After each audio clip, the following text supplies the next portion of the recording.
The most intimate of the physicality in the existence is your body. And this body is just a piece of earth. You're just a small outcrop of this earth. Right now you're an outcrop who prances around. After some time, you will become a small mound. You may believe many fancy things about yourself, but that's not the reality. Somehow, this fundamental thing that we are just a small outcrop of the soil on which you're sitting right now is forgotten, generally till we are buried. If you want to live sensibly, you should have contact with the earth that you live on. Today, because we have lost this contact, in certain ways, it gets disorganized. This disorganization can lead to disease and weakness and ultimately destabilization of the system itself.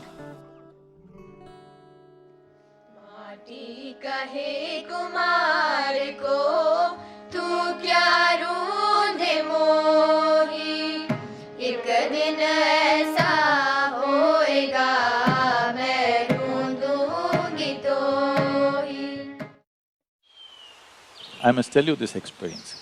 We had a yogic hospital in our yoga center in India. We called it yogic hospital.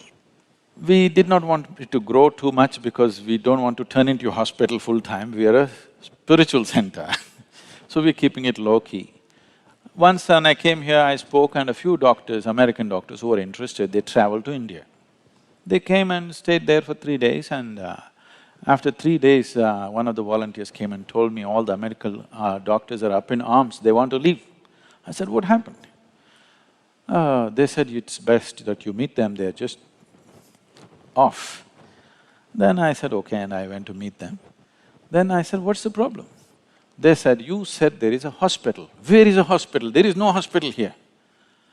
I said, right now there are about 60 and odd patients. I said, where is it? Their idea of a hospital is that there must be beds, you must treat sick well, and everybody should be… If you treat them so well, they will not want to become healthy. Where are the patients? I said, they're all in the garden, I put them to work. We give them the treatment and therapies and medication, but rest of the time I put them to work. Whatever they can do, they must do. Above all, they must sit and work barefoot and bare hands with the soil. Just being in touch with the planet, because you're just a drop of this planet, you're forgetting that. What you call as my body is just a piece of the planet, isn't it? If you lose connection with the source, will you not get disorganized? Fitness and well-being does not mean walking on a treadmill, having bulging muscles like that, no. To strengthen the integrity of elements in our system is very important. So is there some way to do it? Yes, there are specific methods with which we can do. One simple way right now is work with the earth and water and plants and stay outdoors. That itself will do something.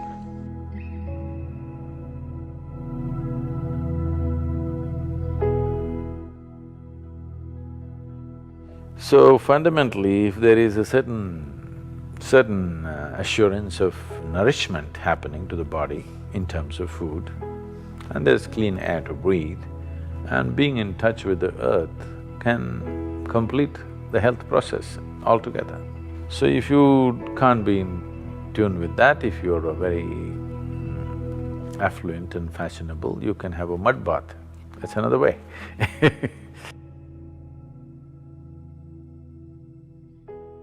So today you take vacations, go to the spas, have mud bath, in a very expensive atmosphere. But every day if you stick your hands into the earth, or at least for a few minutes a day, you would see the body would be in a much better condition because whenever it's in contact with the earth, the body reorganizes itself. The more you're in touch with it, it's better. All of you can't turn into farmers now. And maybe you're living on the 12th floor and you can't be a gardener either.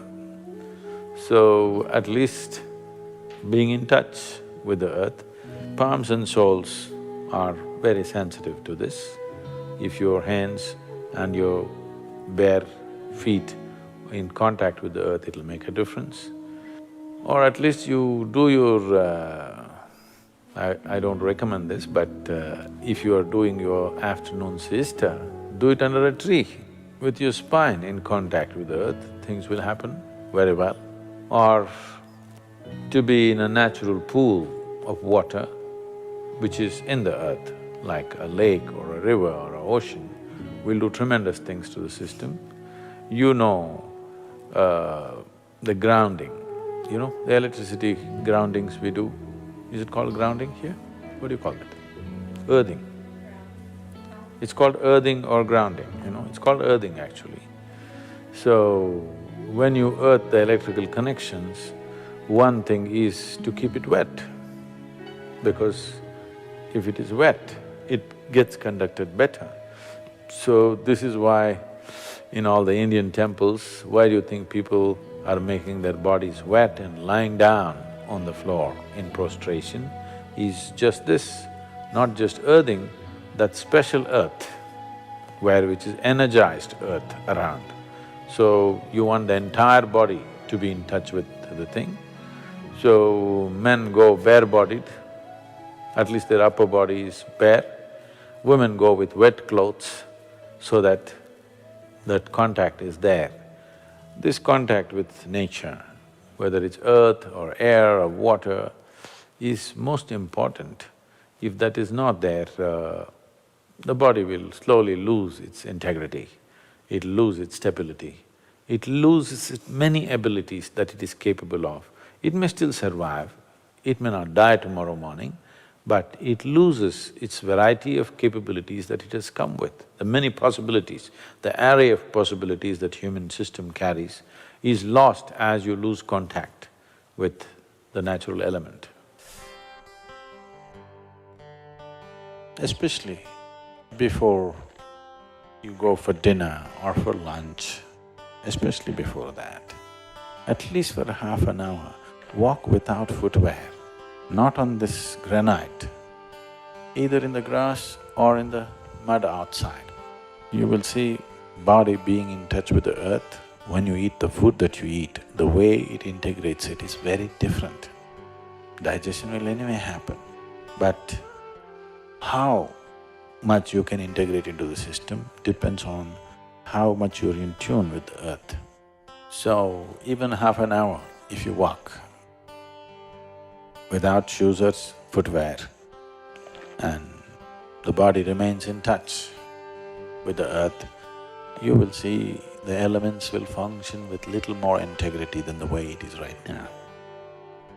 Walking and playing barefoot is really coming into vogue. The yogic systems have always recommended this, and now science is getting there too.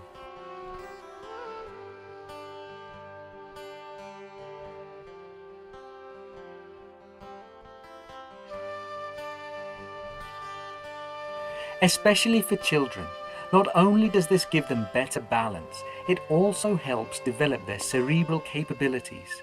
The nerves of the feet are sensitive, and as they come in contact with the ground, the child develops a better understanding of their environment and also experiences better awareness of the body.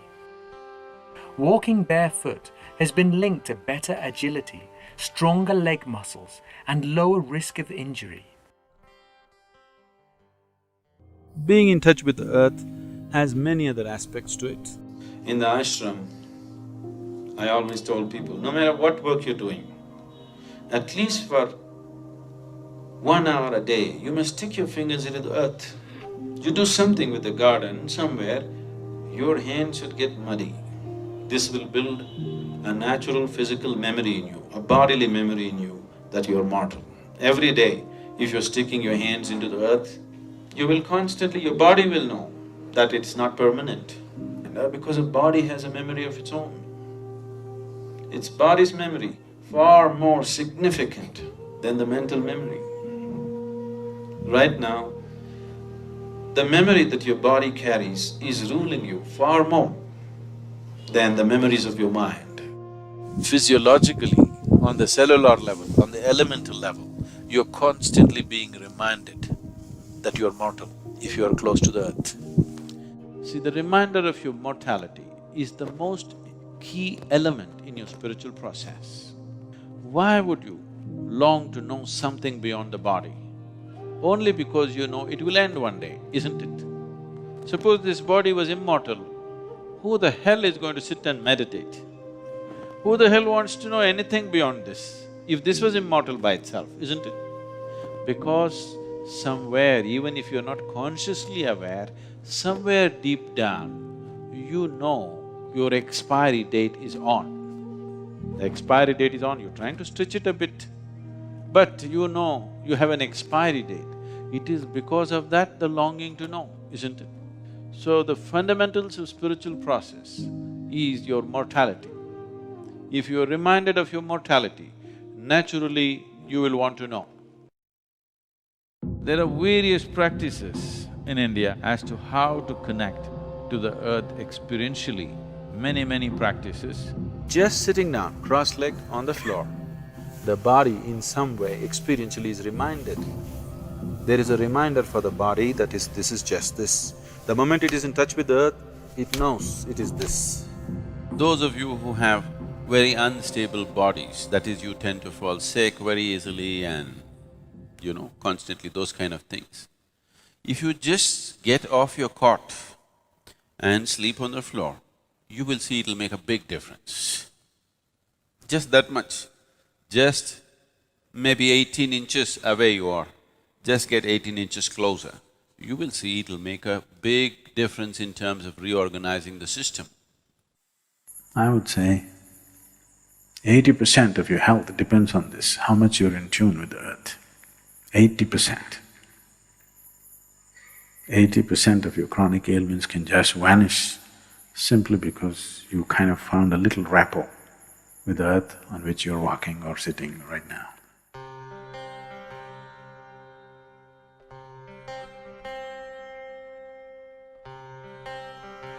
One simple practice that all of you can start is the Bhuta Shuddhi, if you have the time and the necessary focus to do it. Bhuta Shuddhi means, Bhuta means Panchabhutas or the five elements. Shuddhi means to cleanse that. Whether it is the physical body or the larger body of the creation itself, essentially is made of five elements of earth, water, fire, air, and space. What you call as myself is just a mischief of these five elements. If you know how to organize these five elements properly, if you know how to keep these five elements within yourself, then there is nothing more to life in terms of health, well-being, perception, knowing, everything, enlightenment. Everything is handled if only you know how to keep these five elements properly. This elemental play happens in a different way when it's in touch with the earth. Every time I hear this, particularly when I'm in United States, I still can't come to terms with it. People calling earth as dirt. Maybe it's just another word, but in our mind, dirt means… What is dirt for you? Huh? Trash, isn't it? Dirt is trash, isn't it? Yes or no? Even in America, dirt is trash? No? What is it? Something that you don't want. Yes, it's trash, that's what is trash, something that you don't want. But soil, here we call it Thai Mann, Mother Earth. Why is it we are not reverential to all those things which make our life, sustain our life moment to moment? You just treat them differently. Suddenly they behave differently within you. If you did not drink water for 3 days, even if God comes, you'll only ask for water. If you hold your nose for 3 minutes, you don't want God, you want a breath, fresh air, isn't it? One simple thing that everybody can do is, the air that they breathe, the water that they drink, the food that they eat, and the earth that they walk upon, and the space which holds us. 5 times a day, let's say, if you are too preoccupied, at least 3 times a day, consciously, just bring a certain sense of reverence. This is a very common thing, you're being told, Matru Prema, Pitru Prema, this one, that one. Prithvi Prema, that is love for the planet on which you're walking, because that's not different from you.